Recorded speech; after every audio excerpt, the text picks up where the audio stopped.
आज हम लोग रिएक्शन मैकेनिज्म का एक टॉपिक कवर करेंगे। वो है उर्ज रिएक्शन, जो कि नेम रिएक्शन है ये। और ये जो है उर्ज रिएक्शन, ये फ्री रेडिकल मैकेनिज्म को फॉलो करेगा। तो हम लोग यहाँ पे ऐसे देखेंगे कि उर्ज रिएक्शन जो है वो दो मैकेनिज्म उसका हम आपको बताएंगे अभी, एक फ्री रेडिकल मैकेनिज्म और दूसरा आयनिक मैकेनिज्म। तो सबसे पहले तो ये जाने कि आखिर ये उर्ज रिएक्शन है क्या। तो ये एक नेम रिएक्शन है जो कि ऑर्गेनिक केमिस्ट्री में आपको ये अल्केन में आपको ये रिएक्शन दिखाई देगा। हेलो अल्केन में भी अगर आप haloalkanes haloarenes chapter देखिएगा तो वहां भी ये रिएक्शंस आपको एनसीईआरटी में दिखाई देंगे।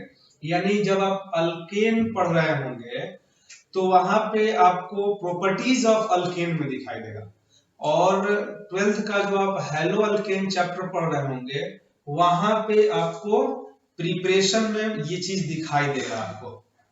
तो खैर अल्केन का प्रिपरेशन भी आप कर सकते हैं यहाँ से उर्ज रिएक्शन से, जो कि प्रिपरेशन में आपको दिखेगा एनसीईआरटी में अल्केन में। तो हम लोग आगे बढ़ते हैं, वो अलग बात है। आगे हम लोग बढ़ते हैं कि उर्ज रिएक्शन है क्या।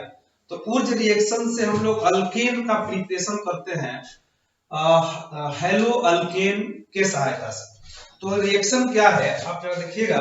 जैसे मान लीजिए कि आप एक अल्काइल हैलाइड लिए RX, ये है अल्काइल हैलाइड, ये अल्काइल हैलाइड है, अल्काइल हैलाइड। इस अल्काइल हैलाइड का रिएक्शन हम लोग कराएंगे इन प्रेजेंस ऑफ, रिएक्शन होगा इसका, सोडियम लिया जाएगा और ये ड्राई ईथर के प्रेजेंस में होगा, ड्राई ईथर। सोडियम और ड्राई ईथर के प्रेजेंस में हेलो अल्केन का या अल्काइल हैलाइड से हम लोग अल्केन का प्रिपरेशन करते हैं। इसी रिएक्शन को उर्ज रिएक्शन कहा जाता है। मतलब आपसे पूछा जाए कि उर्ज रिएक्शन क्या है तो आप जवाब देंगे कि अल्काइल हैलाइड या हेलो अल्केन से अल्केन का प्रिपरेशन कहलाता है उर्ज रिएक्शन। और ये किसके किसके प्रेजेंस में होगा, तो ये सोडियम और ड्राई ईथर के प्रेजेंस में होगा, और ये जो है अल्केन का निर्माण करेगा। ये आपका अल्केन बन गया और 2NaX जो है बन जाएगा। अब रही बात कि इसका मैकेनिज्म क्या है, कैसे ये रिएक्शन होता है, ये देखना है मैकेनिज्म को। तो हम लोग यहाँ पे मैकेनिज्म का बात करें हैं। मैकेनिज्म इसका क्या है जरा गौर करेंगे आप लोग। मैकेनिज्म में सबसे पहले हम यहाँ पर आपको फ्री रेडिकल मैकेनिज्म का चर्चा करते हैं। Free radical mechanism, free radical mechanism, free radical mechanism, free radical mechanism पे बात कर रहे हैं। तो यहाँ पे होता यह है कि 2 मोल अल्काइल हैलाइड लिया जाता है, 2 मोल अल्काइल हैलाइड यहाँ पे लिया जाता है, और जो सोडियम है 2 मोल सोडियम उपयोग होगा, और ये 2 मोल सोडियम से 2 इलेक्ट्रॉन, एक इलेक्ट्रॉन बाहर निकलेंगे यहाँ से, क्योंकि 2 सोडियम एटम हमने यूज किया यहाँ पे, तो 2 इलेक्ट्रॉन यहाँ से बाहर होंगे। और फिर क्या होगा कि ये जो इलेक्ट्रॉन्स हैं, ये इलेक्ट्रॉन्स जो है वो अटैक करते हैं एक एक करके। ये जो इलेक्ट्रॉन्स हैं ये अटैक करते हैं, आप देख सकते हैं ये अल्काइल ग्रुप पे अटैक किया, यहां भी जो एक है ये अल्काइल ग्रुप पे अटैक किया। और जैसे अल्काइल ग्रुप पर अटैक करेंगे ये जो X है वो बाहर निकल जाएगा, X माइनस के टर्म ये बाहर निकल गए। तो यहां पे बन गया R फ्री रेडिकल और X माइनस बाहर, यहां भी R फ्री रेडिकल और X माइनस बाहर, ये बन गया। अब यहां पर होगा ये कि जो दो फ्री रेडिकल बने RR, ये दोनों का कॉम्बिनेशन हो जाएगा। यानी हम यहाँ बता सकते हैं आपको कि दो R फ्री रेडिकल और R फ्री रेडिकल ये कॉम्बिनेशन हो गया और ये अल्केन का निर्माण हुआ। और जो दो यहाँ पर X माइनस है वो दो Na प्लस से मिलकर के 2NaX का निर्माण करेंगे। तो इस मैकेनिज्म को हम लोग बोलते हैं फ्री रेडिकल मैकेनिज्म। आप यहाँ देख सकते हैं कि यहाँ पे फ्री रेडिकल बना है। सबसे पहले 2 मोल सोडियम 2 मोल इलेक्ट्रॉन्स लूज किया और वो 2 मोल इलेक्ट्रॉन्स जो है वो 2 मोल अल्काइल हैलाइड्स पे एक मोल अटैक किए और फ्री रेडिकल का निर्माण हो गया और यहाँ से X माइनस कंप्लीटली बाहर निकल गया। अब ये RR जो फ्री रेडिकल्स है ये आपस में कॉम्बिनेशन करेंगे और अल्केन का निर्माण करेंगे और ये 2NaX सोडियम हैलाइड का निर्माण हो जाएगा। तो इस मैकेनिज्म को हम लोग बोलते हैं फ्री रेडिकल मैकेनिज्म। दूसरा मैकेनिज्म इसका क्या है, आगे हम बढ़ते हैं। दूसरा मैकेनिज्म हम देखेंगे कि आयनिक मैकेनिज्म क्या होता है। इसका हम दूसरा मैकेनिज्म पर बात करें तो वो है आयनिक मैकेनिज्म। आयनिक मैकेनिज्म का हम यहाँ पर बात करते हैं, जरा गौर करेंगे आयनिक मैकेनिज्म क्या होता है और इसमें कैसे अल्काइल हैलाइड से अल्केन का निर्माण किया जाता है। आप यहाँ ध्यान देंगे, हमने क्या किया कि यहाँ पे 2 मोल सोडियम हमने यूज किया या आप 2 एटम सोडियम बोले तो यहाँ पे 2Na प्लस और ये 2 इलेक्ट्रॉन्स जो है या 2 मोल इलेक्ट्रॉन यहाँ बाहर निकले और ये 2 मोल इलेक्ट्रॉन्स RX अल्काइल हैलाइड आया और उस अल्काइल हैलाइड पर ये अटैक किए अल्काइल ग्रुप पे। अल्काइल हैलाइड के अल्काइल ग्रुप पे ये 2 मोल इलेक्ट्रॉन अटैक किए और जैसे अटैक किए X माइनस यहाँ से बाहर निकला, यानी ये हो गया, ये आप देख सकते हैं कि ये आपका हो गया R माइनस और प्लस X माइनस बन गया। अब यहाँ पे जो दूसरा मोल होगा RX का उस पे अटैक होगा इस R माइनस का और फर्दर फिर ये X माइनस बाहर निकले और ये R और R का निर्माण, दोनों आपका अल्काइल ग्रुप जुड़ गया, X माइनस यहां से बाहर। अब ये दोनों X माइनस मिल करके, ये दोनों X माइनस और सोडियम मिल करके फाइनली निर्माण कर दिए। फाइनली ये बन गया 2 मोल सोडियम को हमने जब यूज किया तो ये 2RX plus 2Na in presence of dry ether और ये क्या बन गया तो RR प्लस 2NaX का निर्माण हो गया। तो ये जो है इसको हम लोग आयनिक मैकेनिज्म का नाम देते हैं। ये जो है आयनिक मैकेनिज्म है। इससे पहले जो हम डिस्कस किए वो था फ्री रेडिकल मैकेनिज्म। तो फ्री रेडिकल मैकेनिज्म और आयनिक मैकेनिज्म दोनों के सहायता से हम लोग ऊर्ज रिएक्शन को पढ़ सकते हैं, समझ सकते हैं। अब आते हैं हम लोग यहाँ पे क्वेश्चन डिस्कशन पे कि किस टाइप से क्वेश्चंस ऊर्ज रिएक्शन में आपसे पूछे जा सकते हैं। तो अब हम लोग का बारी है ऊर्ज रिएक्शन पे कुछ क्वेश्चंस करने का जो नीट जेई में पूछा जाता है या बहुत सारे ऐसे क्वेश्चन भी होंगे जो एग्जाम में पूछे गए हैं। उन सब क्वेश्चंस को हम लोग अभी यहाँ डिस्कस करेंगे। तो इसको मिटाते हैं। ये हम लोगों का फ्री रेडिकल मैकेनिज्म और दूसरा आयनिक मैकेनिज्म से ऊर्ज रिएक्शन को हमने यहाँ पे एक्सप्लेन किया। तो इसके बाद हम लोग आते हैं क्वेश्चंस पे। तो हम इसको मिटाते हैं और क्वेश्चंस, पहला क्वेश्चन हम आपके सामने डिस्कस करते हैं। फर्स्ट क्वेश्चन डिस्कस किया जाए जिसमें हमने यहां पर लिया 2 मोल मिथाइल क्लोराइड को हमने लिया, 2 मोल मिथाइल क्लोराइड लिया, और सोडियम 2 मोल सोडियम और ड्राई ईथर के प्रेजेंस में। तो ये क्या बनेंगे, अभी हमने आपको बताया कि दोनों मैकेनिज्म का प्रयोग कर सकते हैं, फ्री रेडिकल का भी और आयनिक मैकेनिज्म का भी। यहां से अगर आप फ्री रेडिकल मैकेनिज्म को फॉलो करेंगे तो सोडियम के द्वारा लूज किया हुआ दोनों इलेक्ट्रॉन एक एक मॉलिक्यूल अल्काइल हैलाइड पर अटैक करेगा अल्काइल ग्रुप के ऊपर, और क्लोरीन वहां से Cl- के रूप में बाहर निकलेगा, और जो अल्काइल ग्रुप होगा वो फ्री रेडिकल में कन्वर्ट होगा, फिर दोनों का कॉम्बिनेशन हो जाएगा, और कॉम्बिनेशन के बाद अल्केन का निर्माण हो जाएगा। मतलब यहाँ पे जो आपका प्रोडक्ट बनेगा वो CH3 इथेन बन गया, और यहां से 2 मोल NaCl भी आपका बाहर निकला।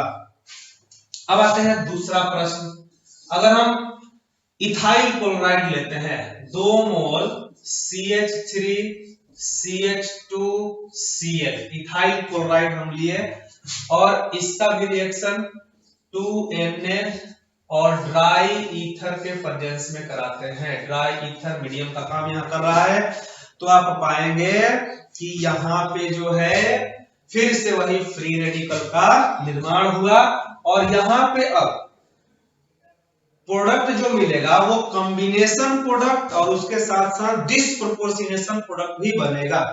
अब रही बात सर ये एक नया टर्म क्या हो गया, डिस्प्रोपोर्शनेशन। तो आप पिछले लेक्चर में आपने पढ़ा था कि फ्री रेडिकल के कितने रिएक्शंस होते हैं, मतलब फ्री रेडिकल का हम लोग टाइप पढ़े थे रिएक्शंस का, तो उसमें हमने बताया था कॉम्बिनेशन रिएक्शन, फिर हमने बताया डिस्प्रोपोर्शनेशन रिएक्शन, और फिर हमने बताया था रीअरेंजमेंट के बारे में। तो यहाँ पे जो प्रोडक्ट आएगा वो कॉम्बिनेशन भी होगा और साथ ही साथ डिस्प्रोपोर्शनेशन भी होगा, यानी ओवरऑल जो आप अल्केन बनाएंगे वो 2 होगा, और एक अल्कीन का भी यहाँ पे निर्माण होने वाला है। तो आते हैं देखते हैं हम लोग कि कैसे।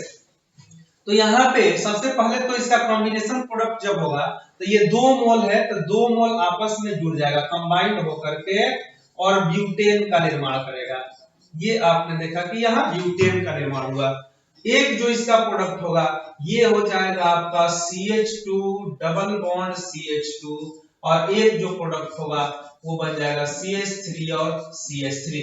मतलब यहाँ पे ओवरऑल जो आपने प्रोडक्ट देखा इसमें आपको मिल रहा है ब्यूटेन, ब्यूटेन के बाद आपको मिल रहा है इथीन, और तीसरा हमने यहाँ पर लिखा है इथेन। मतलब 2 अल्केन है और एक अल्कीन का यहाँ पे निर्माण होने जा रहा। अब ये चीज समझना है कि ये अल्कीन बनता कैसे है, कैसे ये रिएक्शन हो करके, मतलब ये तो हम समझ चुके हैं कि कॉम्बिनेशन में 2 मोल अगर यूज करते हैं तो दोनों जुड़ जाएगा, लेकिन डिस्प्रोपोर्शनेशन में क्या होता है, तो थोड़ा सा आप यहाँ पे गौर करिए और समझिए इस बात को, सारा चीज क्लियर हो जाएगा कि डिस्प्रोपोर्शनेशन क्या है।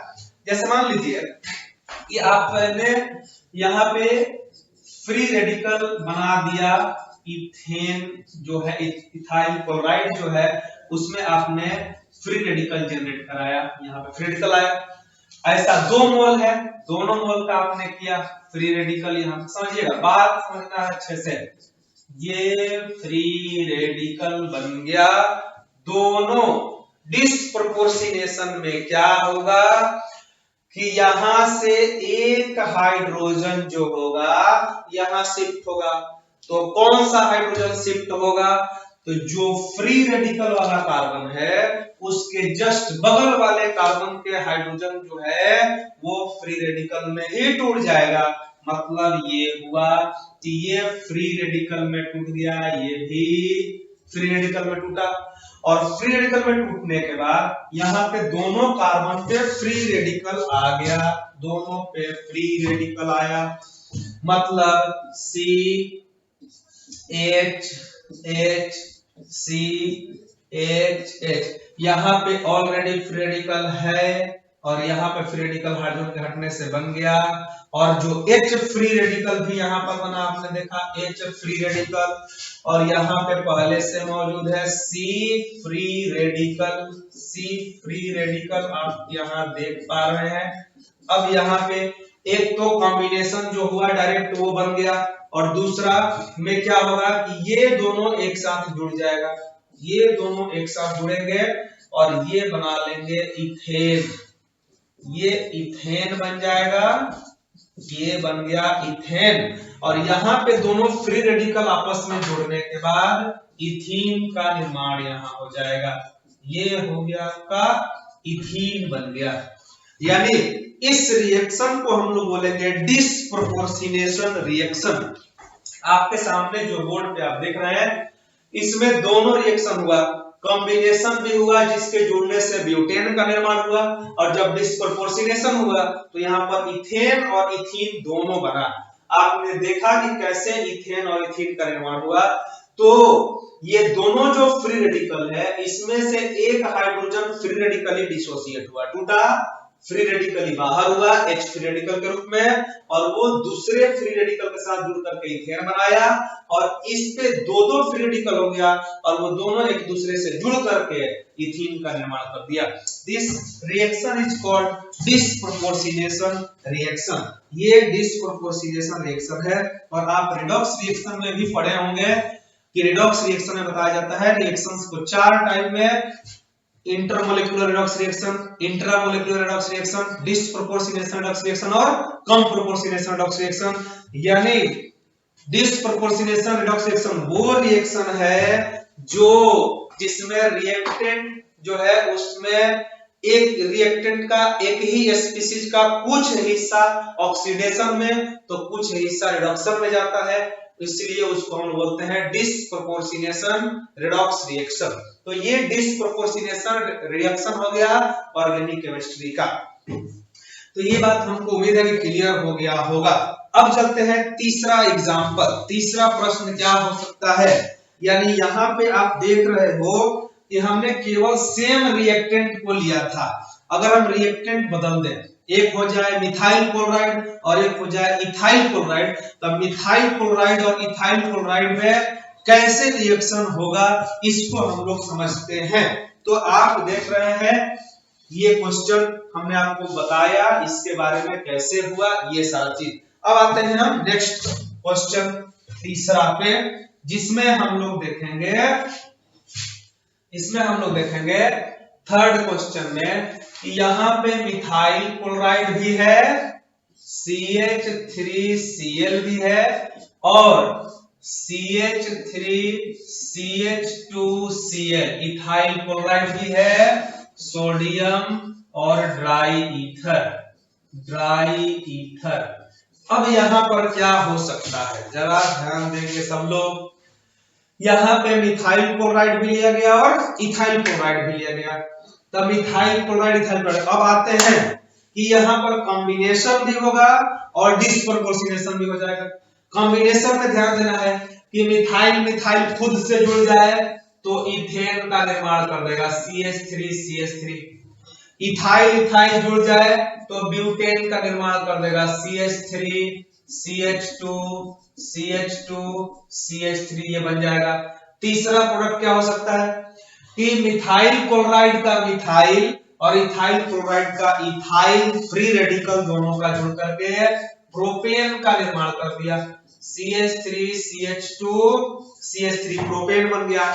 तो ये तो केवल और केवल कॉम्बिनेशन प्रोडक्ट हुआ कि ये मिथाइल क्लोराइड अपने आप से जुड़ करके इथेन बना दिया, ये इथाइल क्लोराइड अपने आप से जुड़ करके ब्यूटेन बना दिया, और ये मिथाइल क्लोराइड और ये इथाइल क्लोराइड का दोनों अल्काइल ग्रुप फ्री रेडिकल जो है आपस में जुड़ करके प्रोपेन का निर्माण कर दिया।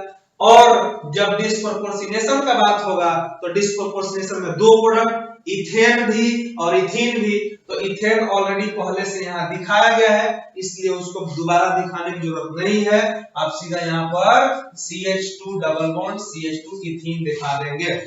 यानी इस रिएक्शन में आपने ये पाया कि अगर हम दो अल्काइल हैलाइड लेते हैं अलग अलग और वो सोडियम और ड्राई ईथर के प्रेजेंस में यानी ओज रिएक्शन होगा, तो यहाँ पे आपको 4 प्रोडक्ट दिखाई देगा, 3 कॉम्बिनेशन और एक जो है आपको डिस्प्रोपोर्शनेशन से अल्कीन भी यहाँ दिखेगा, और कॉम्बिनेशन से आप देख सकते हैं इथेन, या प्रोपेन और ब्यूटेन, ये 4 चीज आपको यहाँ पे प्रोडक्ट के रूप में दिखाई देंगे।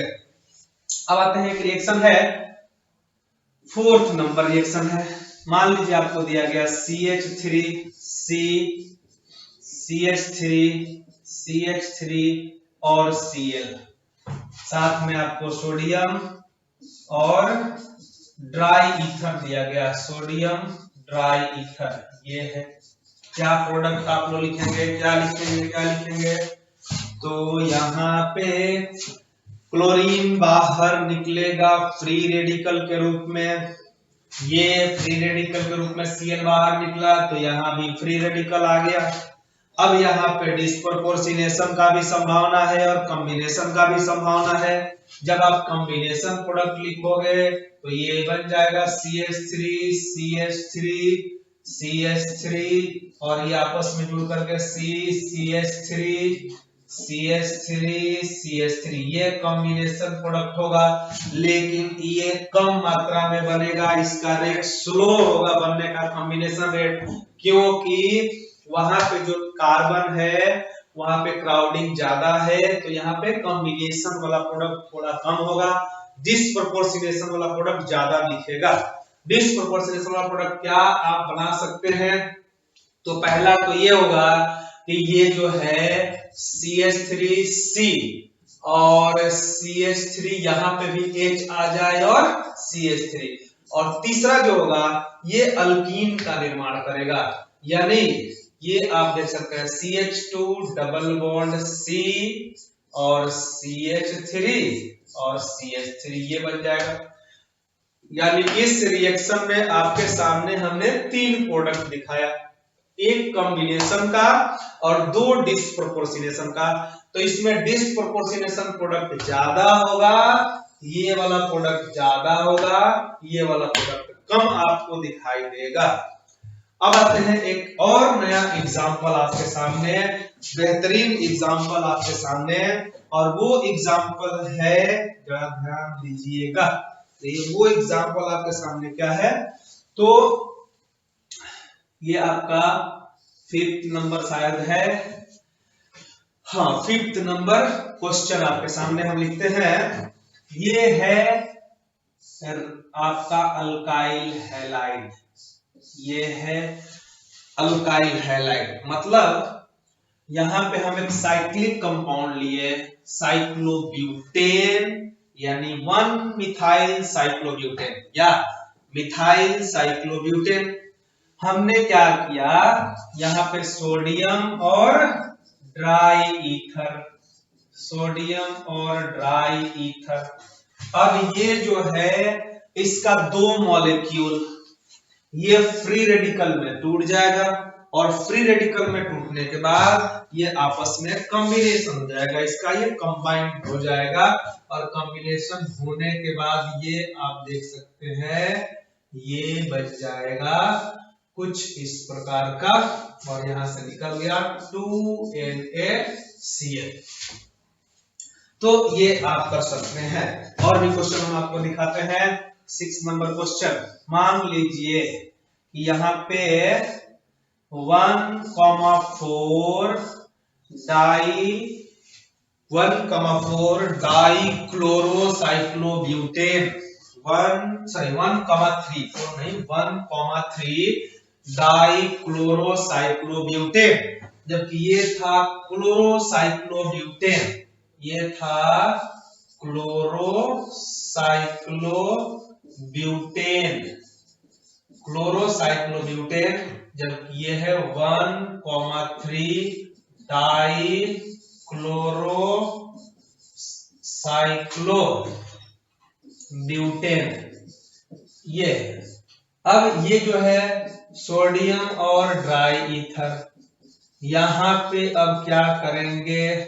तो आप बोलेंगे सर यहाँ पे भी फ्री रेडिकल आएगा, यहाँ पे भी फ्री रेडिकल आएगा।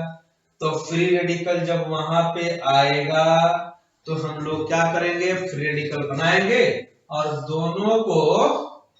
दोनों को ही हम लोग जोड़ देंगे। यहाँ देखिए फ्री रेडिकल और फ्री रेडिकल, ये दोनों फ्री रेडिकल आपस में जुड़ करके और ये बाईसाइक्लो कंपाउंड बना दिया। आप देख सकते हैं बाईसाइक्लो कंपाउंड का निर्माण हुआ और 2NaCl बन गया। तो ये चीजें यहाँ पर आपको दिखाई देंगे।